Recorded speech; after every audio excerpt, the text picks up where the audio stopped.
So welcome to the Tualatin Historical Society and the Ice Age Floods Lower Columbia chapter meeting.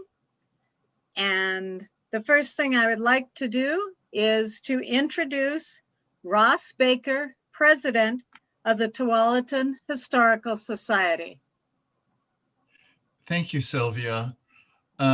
If you don't know who the Mazamas are, you should read up on them because it's a pretty crazy story. They were officially founded on July 19th, 1894 on the summit of Mount Hood by a group of 105 climbers.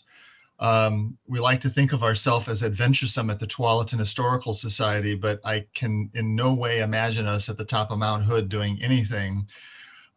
In non-pandemic times, the Mazamas offer more than 900 hikes and 350 climbs annually for 13,000 participants. They also do a lot of stuff in the community. They have a variety of classes and activities. They do education, of course, climbing and hiking, but they all are focused on safety and perhaps even the most important, the protection of mountain environments. The name Mazamas, if you're into some trivia, it means mountain goat in the Aztec and Nahuatl, I'm sure I'm pronouncing that wrong, language. It's really great that we have Mathew Brock with us tonight from the Mazamas. He's responsible for their library and historical collections. He's the manager of both. He has a master's in library and information science from the University of Washington. He has a bachelor's of social science from the University of Alaska Southeast. Actually spent 13 years in Alaska for reasons I don't know yet, but I'm going to find out because I'm really curious about that. He volunteers at the Oregon Historical Society, which is fantastic, and I'm sure that their president, Carrie Timchuk, appreciates that, having a well-qualified person like that available. And most interesting, I find, is he's a representative for Northwest Archivist. And archives, if you're into history, is what we're all about. And the world's not full of enough archivists as far as I'm concerned. He was, as a teenager, he first climbed South Sister, developed his love for mountaineering. And in Alaska, of course, he hiked and backpacked and rock climbed and stuff. But on the softer side of Mathew, he likes to travel, cook, and he likes to build stuff. The one thing I wanted to share with the organization tonight before we let Mathew take off is this incredible thing. You can't see it too well, but it is a Tuala 1916 edition. And inside, I'm not going to really go on the inside because I want to wear gloves when I get on the inside. It's actually a yearbook from Tualatin High School from 1916. And Mathew and I met some weeks ago online when I was trying to figure out, why they had it in their collection. And I asked him, under what circumstances could he imagine that be allowed to transfer to our archives? And he did his homework, and he came back some days later, and he said, yeah, that's fine. That they understood the importance of that to the Tualatin Historical Society.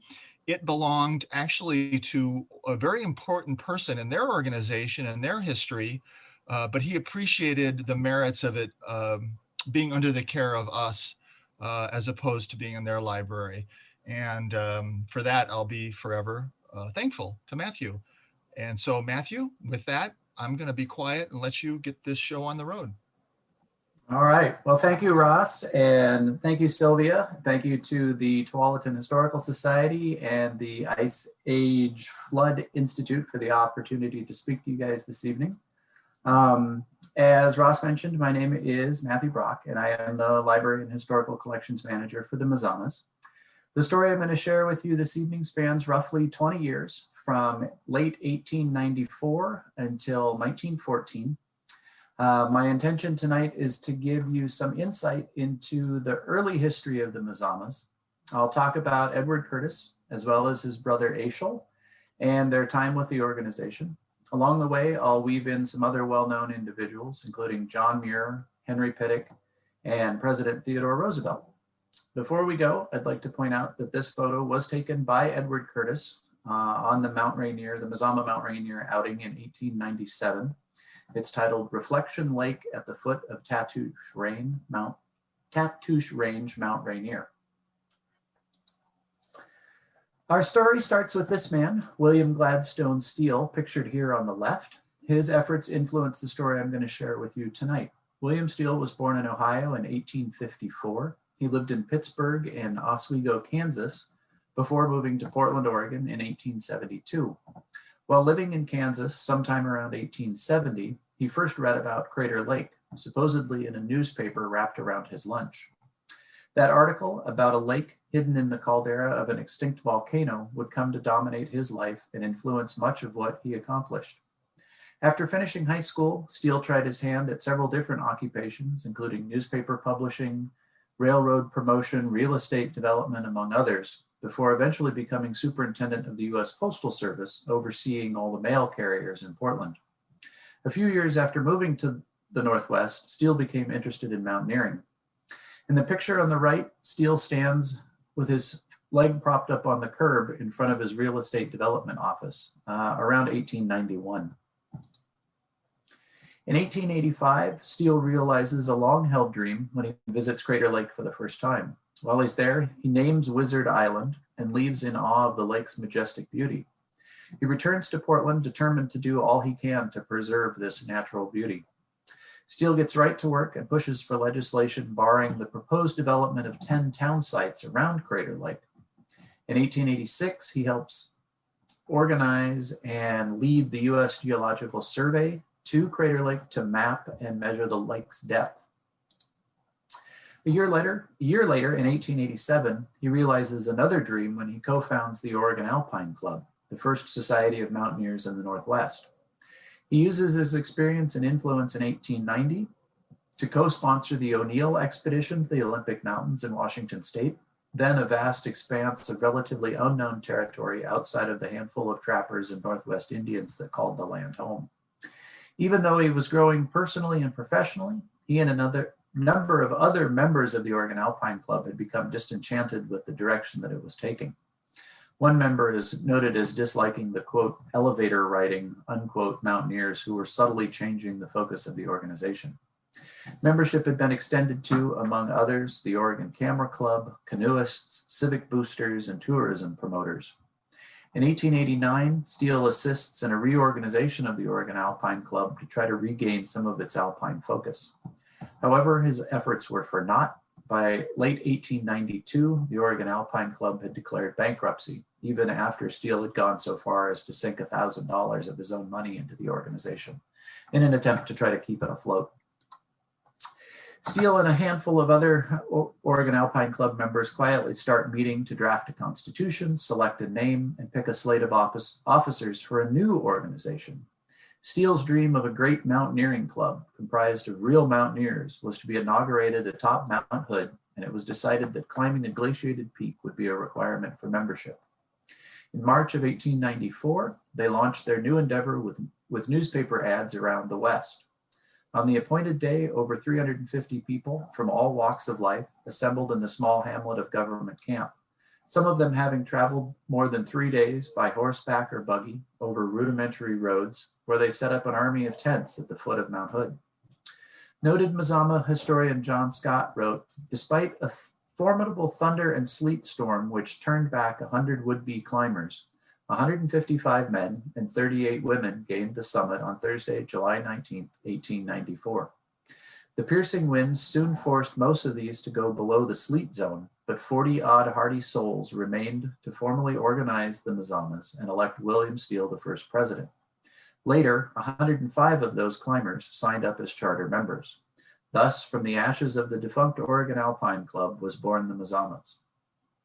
The photo on the left is the group of climbers reaching the summit of Mount Hood via the Cooper Spur route during the inaugural climb.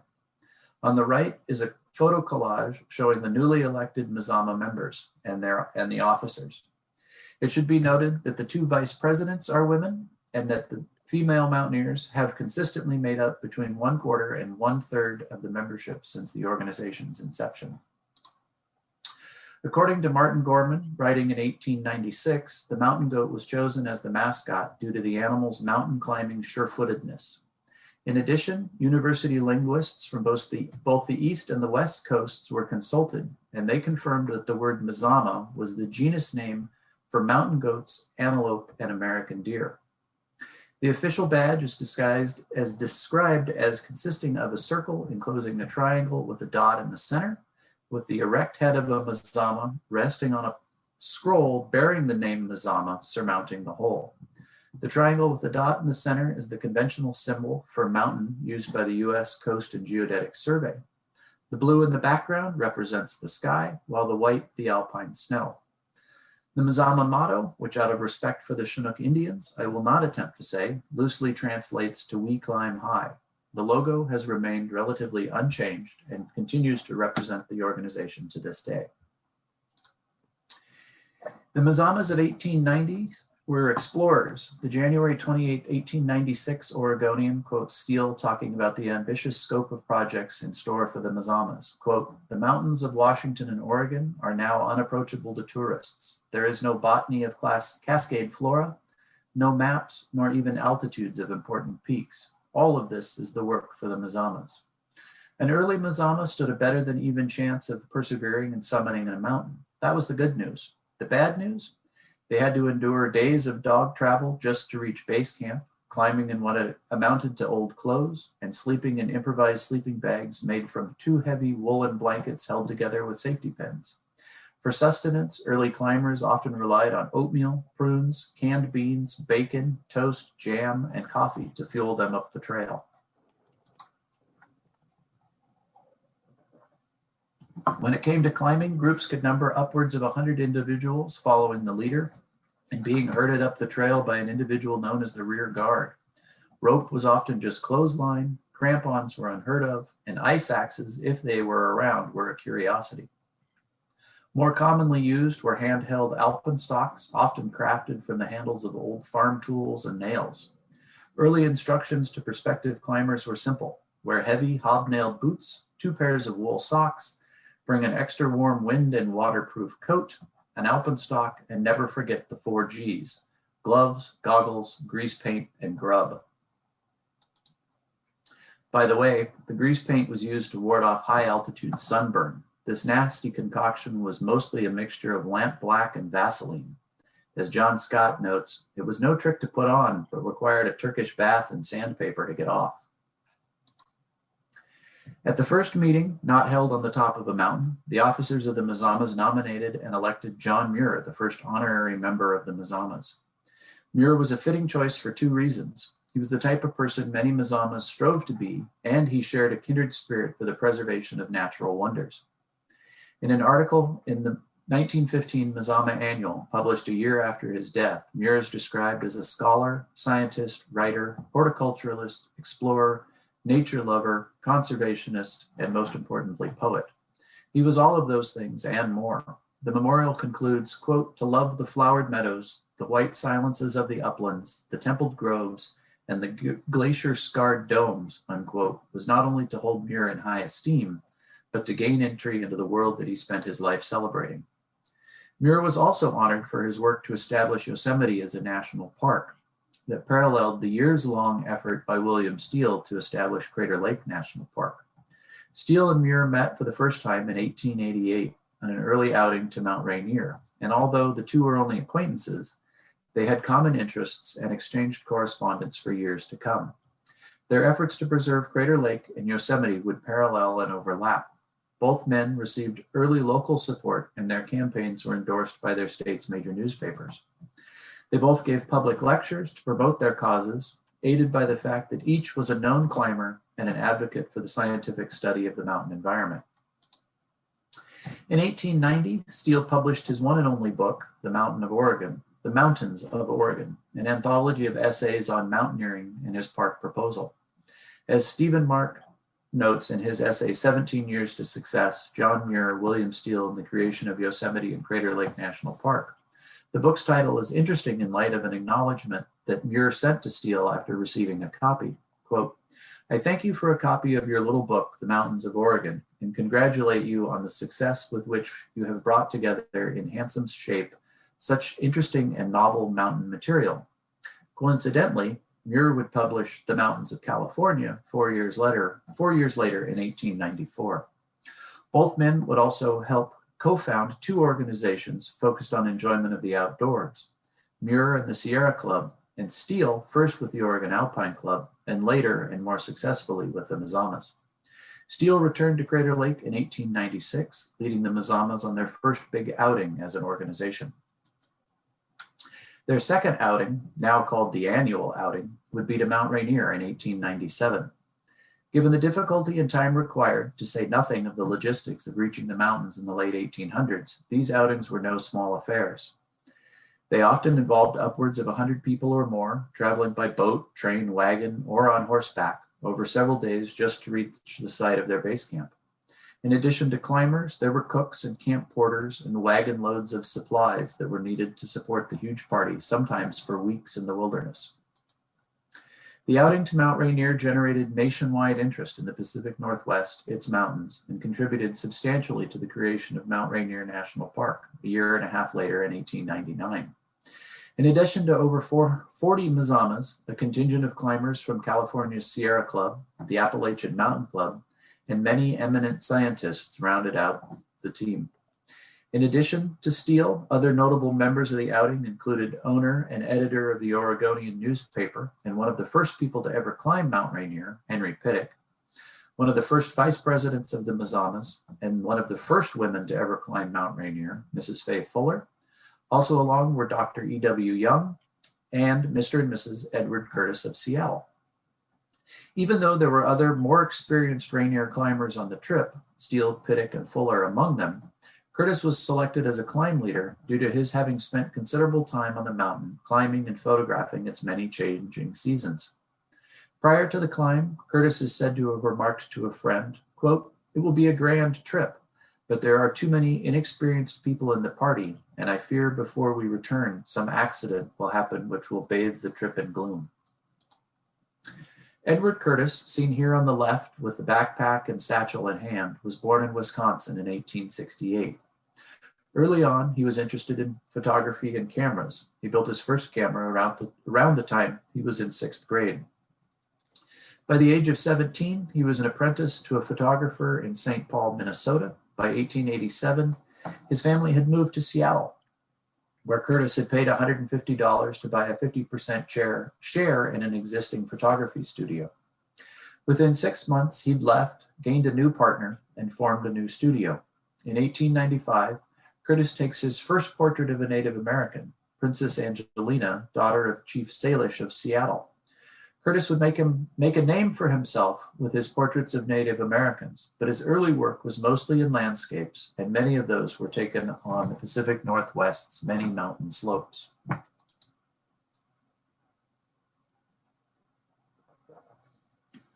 The Edward Curtis photographs held by the Mazamas are spread across several different collections, the two largest of which are the William Steele Scrapbook Collection and the Mount Rainier Outing Collection.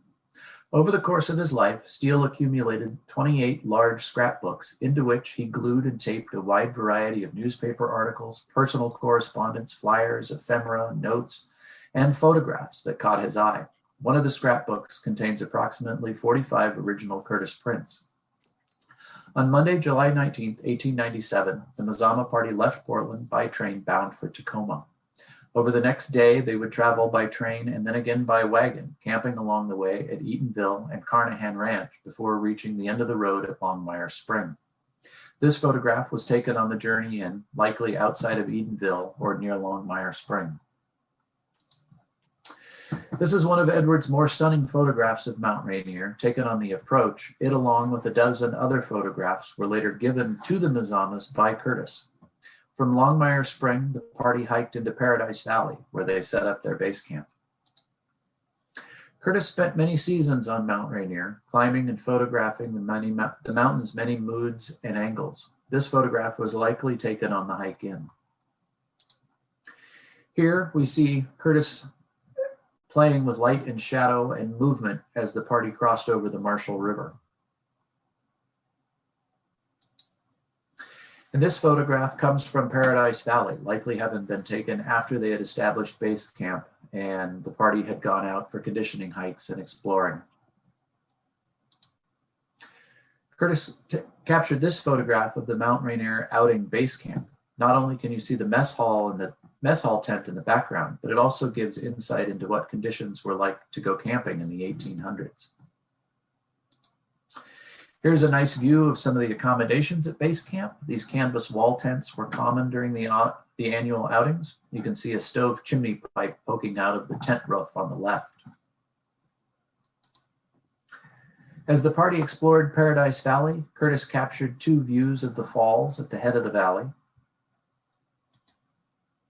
On Saturday, several members of the party made a preliminary conditioning climb up Pinnacle Peak.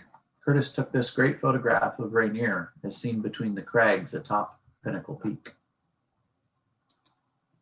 This is one of the most unique Curtis images in the Mazama collection. While the majority of his photographs are landscapes and scenes of people, this one stands out because of its close nature and stark detail. Edward published a small 9-page brochure entitled Scenic Washington that listed all of the photographs that he took while on the 1897 outing. The titles and numbers you see on some of these photos, including this one, come from that brochure. On Monday, the party moved up the mountain to Camp Muir, and the first summit attempts were made. This photograph may have been taken on one of the conditioning climbs or on the principal climb itself. The majority of people made their summit push on Tuesday, the 27th.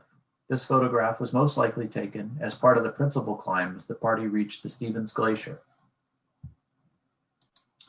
Here, we see a lone climber perched on a rocky ledge overlooking the ice floe. There are a number of high camps on the route to the summit of Rainier. This one, appropriately enough, is called Camp Shivers. In the foreground, the backside of a climber can be seen wrapped in a blanket. Several other climbers lay cocooned in blankets below the ridgeline out of the wind. Their alpenstocks can be seen leaning against the rocks. This photo, taken on the slopes of Rainier, shows Curtis in the foreground leaning on his alpenstock with a number of other climbers in the background. After having spent the night at Camp Muir on the slopes of Rainier, the party departed early for the push to the summit. Curtis captured sunrise on Gibraltar Rock in this image. The party climbed on and reached the summit of Rainier by about 3:30 that afternoon. In this photograph, we get to see part of the climbing party. Edward Curtis is seated in the lower left with the white kerchief and the camera on his lap. Henry Pittock is seated sort of down in the bottom of the notch. And the woman between them with the jaunty little hat and the black bow tie is Ella McBride. And she went on she worked with Curtis for a couple of seasons and attempted to buy his photography studio in Seattle, and then eventually went on to become a pretty renowned portrait photographer in her own right, still lifes and portraits. So she was also on the trip. Of the 75 climbers who started out, 59 made the summit, a remarkable record for what we in modern day times would consider amateurs. As Curtis had feared before the outing began, the death of Professor Edward McClure of the University of Oregon, who fell during the descent, put a terrible damper on what had otherwise been a very successful climb and outing. In addition, 2 other climbers, Mr. H. Aisley and a Walter Rogers, were also almost killed on the same slope that killed Professor McClure. Curtis recreated the rescue of Walter Rogers for this photo. This and another original print were given to the Mazamas by Walter Rogers' descendants. In acknowledgement of his leadership efforts, the Mazamas made Curtis an honorary member in 1897. In 1898, Curtis again joins the Mazamas for then their 3rd annual outing, this time on the south side of Mount St. Helens. The mountain was then in a virtually trackless wilderness, and getting to it was a formidable undertaking. The nearest farms were miles away, and the sole avenues of approach were crude trails and wagon tracks through dense forest. The photo of Mount St. Helens, along with the next several images, were also part of the photographs that Curtis gave to the Mazamas in 1899. The Mazamas hired a team of mules to haul their gear from Portland to base camp. The mules, it turned out, were part of a much larger pack train that had been brought up from Mexico and were bound for Alaska. By all accounts, the mules were tired of walking. As they got progressively slower the further north they walked. The party of Mazamas soon found themselves far ahead of the pack train and were forced to stop and wait for it to catch up. One of the places they stopped to wait was at a place called Indian Creek, where Indian George had a small farm. While they were there, Curtis took this photograph of two men and a dog entitled Drawing of the Cascara Bark. Over his career, Curtis earned a reputation for being an ethnographer as well as a photographer. Lori Laylor, in her book Shadowcatcher, The Life and Work of Edward Curtis, writes that, quote, Curtis respected the Native Americans he encountered and was willing to learn about their culture, religion, and way of life. In return, the Native Americans respected and trusted him. When judged by the standards of his time, Curtis was far ahead of his contemporaries in sensitivity, tolerance, and openness to Native American cultures and ways of thinking. Eventually, the party was forced to abandon the pack train, and they hired a few local wagons to haul their supplies to base camp. In this photograph, we see a few members of the party and their camp. In this photograph, which Curtis titled Noon Rest of the Advanced Guard, shows a small party out on a hike. Much like the Mount Rainier outing, the St. Helens outing lasted for several weeks, and groups would often take conditioning hikes to see different areas and prepare themselves for the principal climb. Henry Pittock can be seen in this photograph, third from the left. He's got his hand, he's reaching up to hold the brim of his hat. Curtis made many important personal connections on this trip, including Frederick Colville, then the chief botanist of the United States, Mr. Warpole, a botanical artist, and A.J. Johnson, a forest authority and one of the leading scientists in the United States at the time. This wonderful photo shows the climbing party ascending the slopes of St. Helens. And here is the climbing party on the summit. Notice that the American flag in the background, although it is sort of hard to see, only has 45 stars on it. Edward Curtis would go on to many other adventures, most notably the Harriman expedition to Alaska and his 20-year quest to publish The American Indian, in no small part due to the people he met on his two Mazama outings. Edward's brother, Ashasl, began his photography career working with Edward, and his first assignment was a 2-year trip to Alaska and the Klondike to photograph its many gold-seeking miners. After working together for a couple of years, Edward and Ashasl parted ways forever after a bitter disagreement over the rights to Ashl's Yukon photos, which Edward had published under his own name. While it was rumored that Edward joined his brother Ashasl on the Mazama outing to Lake Chelan in 1899, there is no record of his involvement. There is no indication that Edward Curtis ever returned to climb with the Mazamas again. These are scans of an article that appeared in Harper's Weekly after the Mazamas Mount Rainier climb. The Mazamas have 2 copies of this issue, one of which, that's left over from a different presentation, my apologies. Ashasl Curtis followed his brother's footsteps by joining the Mazamas in 1899 and taking part in that year's annual outing to Lake Chelan in Washington State. More remote than the trip to St. Helens years before helped keep the number of participants low. The party set out to climb a group of unnamed peaks to the northwest of Park Creek Pass. Roughly 30 climbers began the ascent, but the number dropped after a near accident almost killed the climb leader, Dr. E.W. Young, you'll remember from the previous outing, who had also served as Edward Curtis's assistant on the Rainier and St. Helens climb. Young slipped on the icy snow on the way up and was saved from falling off a 300-foot cliff when he slammed into a fringe of stunted trees. The event so shook up the party that only 17 people completed the ascent. In this photo, taken after their ascent of Mount Shuckson, Ashasl is seated on the right, while fellow climber Montelius Price stands behind him. And a keen observer will have noticed that Ashasl is taking an early selfie. He's pulling a string to trip the shutter on the camera to get the picture. Ashasl returned in 1901 and joined the Mazamas on a return to Mount Hood. This, the 8th annual Mazama outing, was notable for several reasons. The Mazamas were joined by Professor Harry Fielding Reid of Johns Hopkins University. Professor Reid was along to study the many glaciers on the mountain. In the evenings, he gave talks around the campfire and was honored when the climbing party named Reid Glacier in his honor. Given the mountain's close proximity to Portland, the Mazamas got an impressive 97 climbers up and down the mountain safely. Ashasl took part in the 1902 annual outing to Mount Adams. The party left Portland by steamer, bound for White Salmon. From White Salmon, they traveled by stage to Trout Lake and then on to snow line of Mount Adams. After making camp at Happy Valley, the group spent several days waiting for the weather to clear by exploring the nearby areas before making an early morning start to the summit on July 21st.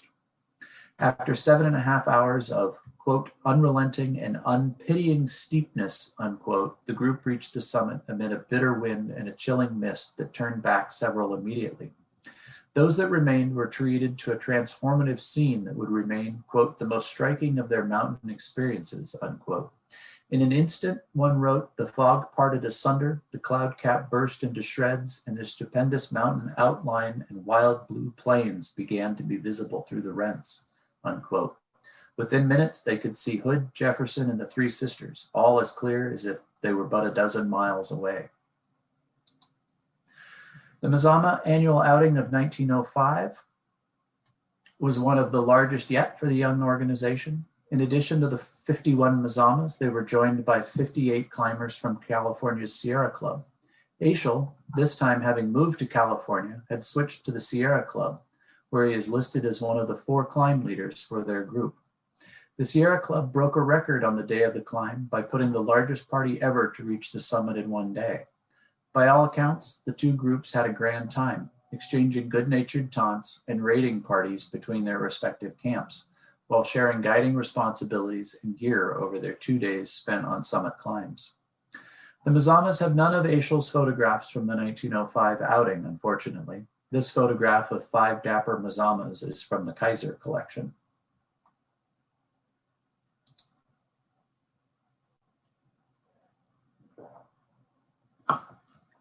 Ashasl joined the Mazamas one last time in 1906 as part of their annual outing to Mount Baker. The Mazamas set for themselves their most challenging endeavor yet to make the first ascent of Mount Baker from the northwestern side. The outing lasted 2 months and saw 120 members trek 20 miles through uncharted wilderness northwest of the mountain. They established a base camp named Camp Shoals for then President Charles Shoals on the shore of Lower Galena Lake.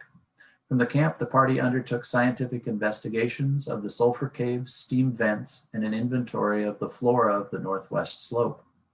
They launched several exploratory trips to scout routes up the mountain and were awakened at 3 a.m. one morning when a forest fire arose 200 yards from camp. They cajoled a mule train bearing food, blankets, and supplies over 3 miles up the steep snowfields and across glacier crevasses to establish their upper camp. In the end, they made 3 ascents over 4 days, including one that involved a perilous straight-line climb up the Mazama Glacier, led by a hand-picked party of 6, including Ashasl. They named several geological features, including the Mazama Dome, and 4 glaciers, the grandest of which, Roosevelt Glacier, with its miles of castellated ice masses and surging avalanches, is said to have reminded Mazama President Charles Shoals of then U.S. President Theodore Roosevelt. This photograph, taken by Ashasl, shows the party on the slopes of Mount Baker, making their way to the upper camp.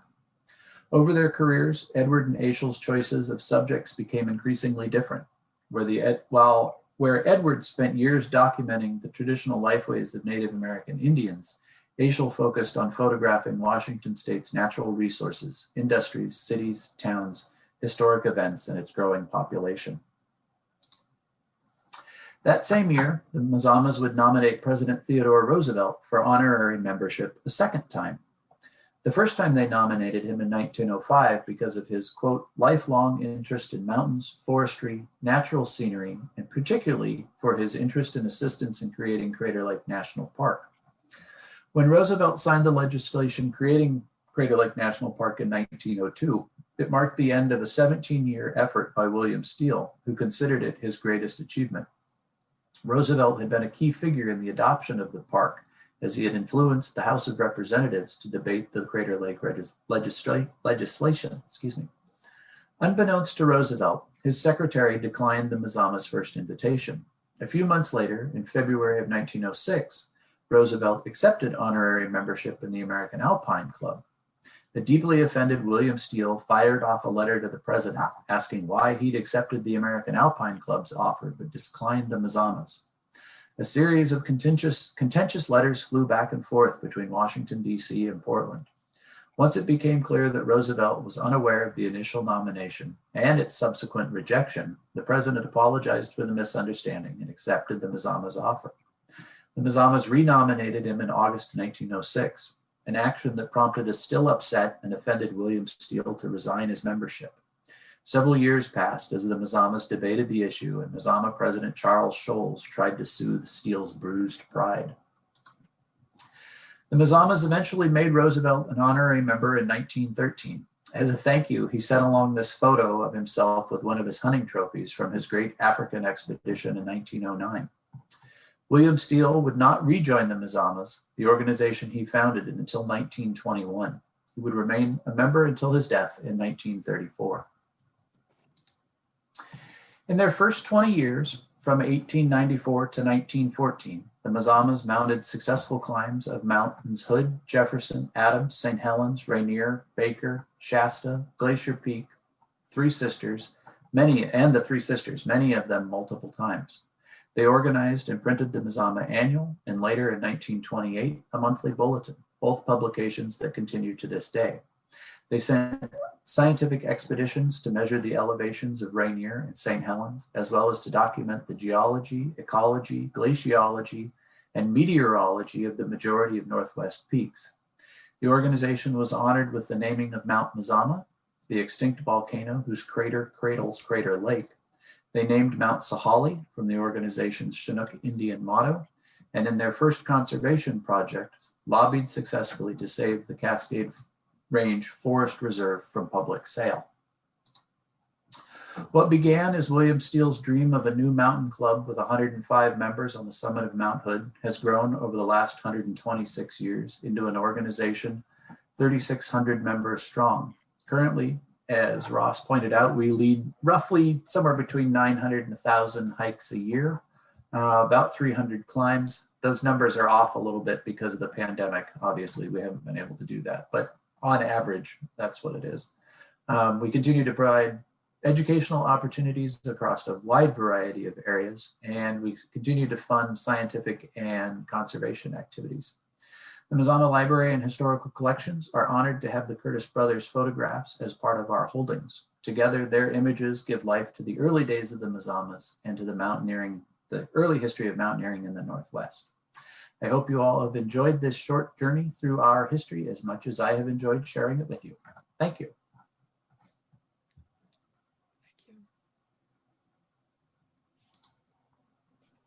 Thank you very much. That was excellent. I'm not hearing myself. Okay. Can you hear me, Matthew? I can. Oh, good. Okay. So at this time, we will take anyone who has questions. Either use the respond down below where you can raise your hand or put it in the chat. If no one else is speaking, you can just speak up and we'll see what questions there might be.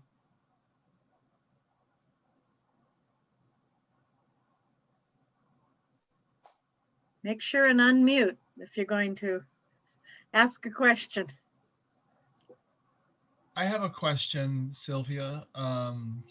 I noticed in those photographs, a lot of women in the organization. I think for that time, it was pretty amazing. Matt, what do you know about that? The Mazamas was and is unique. From the very beginning, women were allowed in as full-fledged members. For mountaineering organizations at the time, that was very unconventional. As an example, the Alpine Club, the very first one started, that's based in London, didn't allow women at all until 1970, and then only in as women's auxiliaries. William Steele, we've got a quote in one of a newspaper, he was interviewed, and he said, you know, there's no reason they shouldn't be involved. They're, women are perfectly capable and have been allowed in as full voting members from the very beginning. Our first female first female climb leader led climbs up Hood in 1913, I think. And the first all women's climb was in 1930. We had our first female president in 1950, a good 30 years before any of the other mountaineering organizations had female presidents. So very progressive in that sense. Yeah. So we have one question. I have a question. Hang on. Somebody put one in the chat that wanted to know if I inherited the library from Vera and if she's still around. Yes, Vera is still around. I didn't inherit the library from her, but she definitely gave me a lot of direction. So I have a question. Okay. My son was a member of Mazamas as an explorer scout in 1980, 1979, 1980. Do you still sponsor an explorer scout chapter for? Currently, no. Currently, the Mazamas does not sponsor an explorer scout. We were very active in the explorer post program for, if memory serves, about 20 or 30 years. And I think that sort of came to an end in the late 80s, early 90s. I see. I'm not sure. I haven't delved into the history of that. I just know that there was, it might even been later. It may have been into the 90s that we were involved in that, now that I think about it. But we're not currently. Well, he really enjoyed it. He climbed, I think you had to climb 3 mountains to be for Mazamas, if my memory serves me right. That was the requirement back in those days. Well, the requirement to become a full-fledged member is that you still have to climb a glaciated peak. So you have to climb a mountain with a living glacier on it. Yeah. Glaciated peak, yes. Yeah. There was a movement for a while to try to make it 3 peaks, to make it even more exclusive. But there is an effort afoot right now within the organization to do away with that requirement, because there's a lot of members. We have a lot of people that engage with the organization that don't necessarily want to be high alpine climbers, myself included. I'm much more of a hiker and a backpacker, and I'm high alpine mountaineering is not really my thing. And it's also prohibitive. It really makes it hard for other people to join, particularly hikers. I mean, we serve 30,000 hikers a year.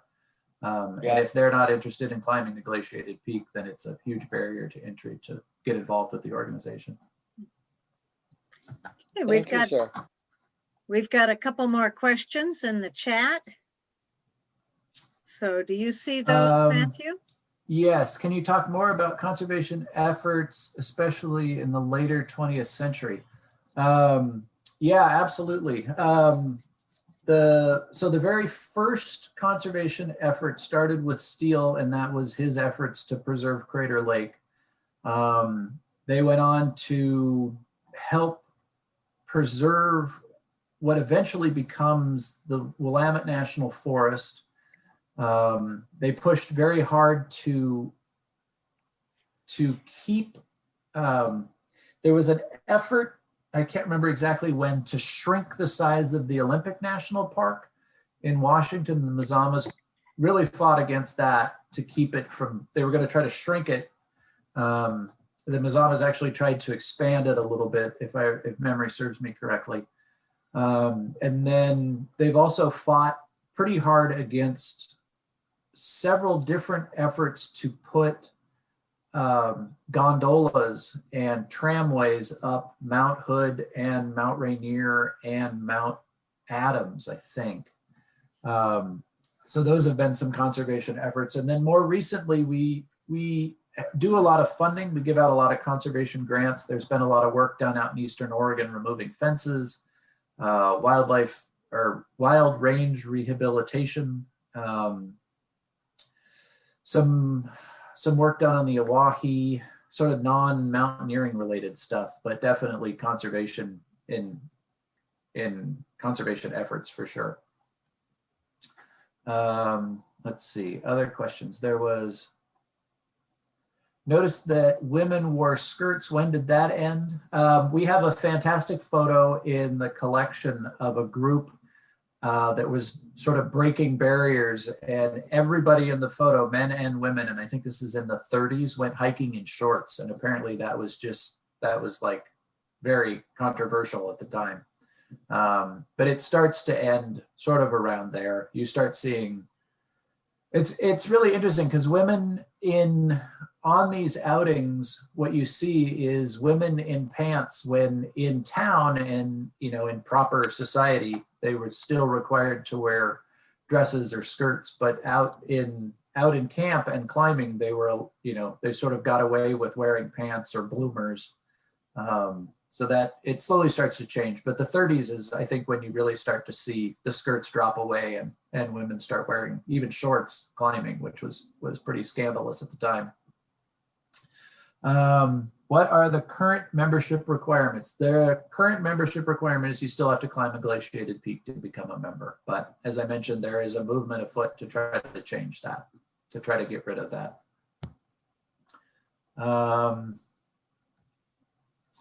Are we looking for family photos of early members such as the original lodge? Absolutely. We are always looking for photos. I'm not in the archive, but I took a picture of the archive as my backdrop. And so this is, let's see, that's our rare book collection.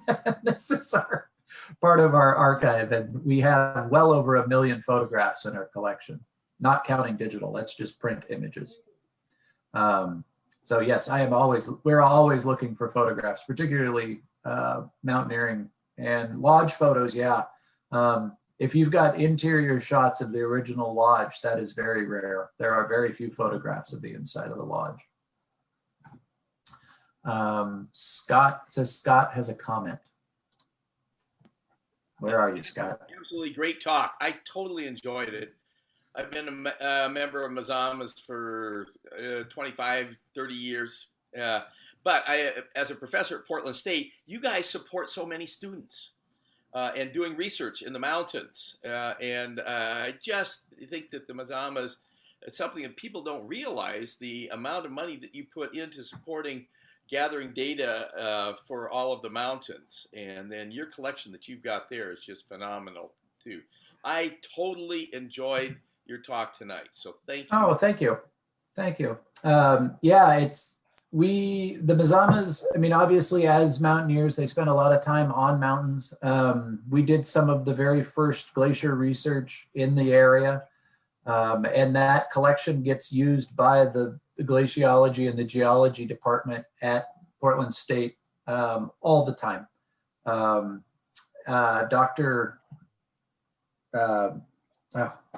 I just had his, thank you. I just had it and I lost it. Dr. Fountain was made an honorary member of the Mazamas 2 years ago for his work in glacier research and mountain ecology in that area. And when the library is open in non-pandemic times, I do get a lot of PSU students, glacier students, and geology students coming in to look at our collection. And the Mazamas also were some of the first to utilize airplanes to study glaciers and photograph the mountains. So that's another big part of our collection, are aerial photos of all of the mountains and the glaciers all over the Northwest. So that's another big part of the collection that gets used. The Mazamas have had 3 lodges. The very first one was built up near Rhododendron, sort of on the low slope of Mount Hood. And then in the 30s, I believe it was, the state decided to start keeping the road over the pass open year round. And when that happened, the Mazamas moved and built a new lodge just outside of government camp. And that's the big, beautiful log lodge, the original log lodge. And it burned down in 1959.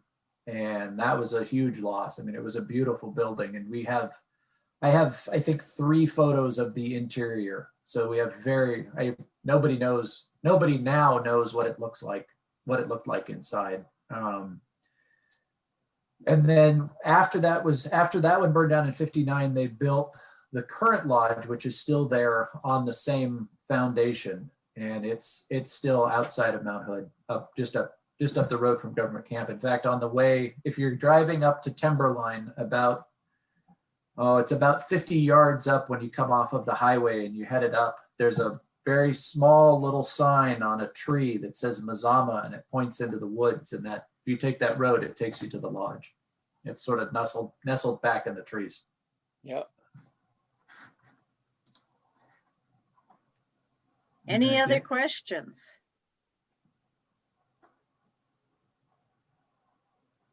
I think I got all the ones in the chat. Yes, I was looking that over. I believe you did too.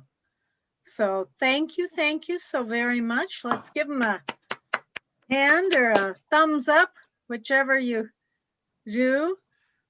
And thank you for being our speaker tonight. Very, very enjoyable. Well, thank you for the invitation, and thank you for the opportunity to share a little bit of our history with you. All right. Thank you.